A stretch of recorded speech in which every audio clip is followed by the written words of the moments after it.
ചില മനുഷ്യരുണ്ട് കേട്ടോ, അവരെപ്പോഴും ഇങ്ങനെ ദേഷ്യപ്പെട്ടുകൊണ്ടിരിക്കും. അവർക്ക് ആരോടെങ്കിലുമൊക്കെ വഴക്കടിച്ചുകൊണ്ടേയിരിക്കണം. അങ്ങനെയുള്ളവരെ അവരുടെ വഴിക്ക് വിടുക, മാറി നടക്കുക.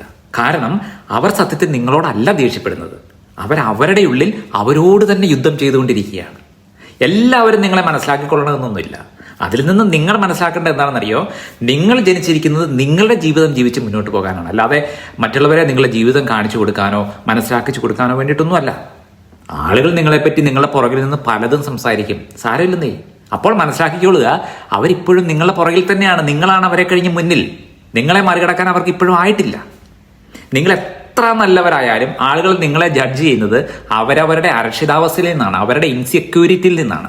നിങ്ങളോട് നുണ പറയുന്നവരിൽ നിന്നും, നിങ്ങളെ ബഹുമാനിക്കാത്തവരിൽ നിന്നും, നിങ്ങളെ യൂസ് ചെയ്യുന്നവരിൽ നിന്നും, നിങ്ങളെ തരം താഴ്ത്തുന്നവരിൽ നിന്നും അകലം പാലിച്ച് മാത്രമേ നടക്കാവൂ. മറ്റുള്ളവരെ നിങ്ങൾക്ക് നഷ്ടപ്പെടുന്നവർക്ക് പേടിക്കൊന്നും വേണ്ട.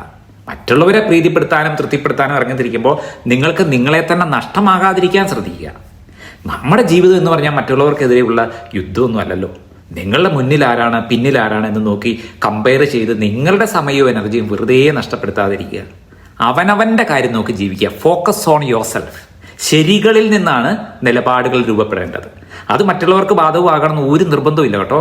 നിങ്ങൾ എടുത്തിരിക്കുന്ന നിലപാടുകൾ മൂലമുള്ള ലാഭനഷ്ടക്കണക്ക് നോക്കരുത്. നിങ്ങളുടെ ശരികൾ സത്യത്തിലും നീതിയിലും അധിഷ്ഠിതമായാൽ മാത്രം മതി. തുറക്കട്ടെ മനസ്സുകൾ.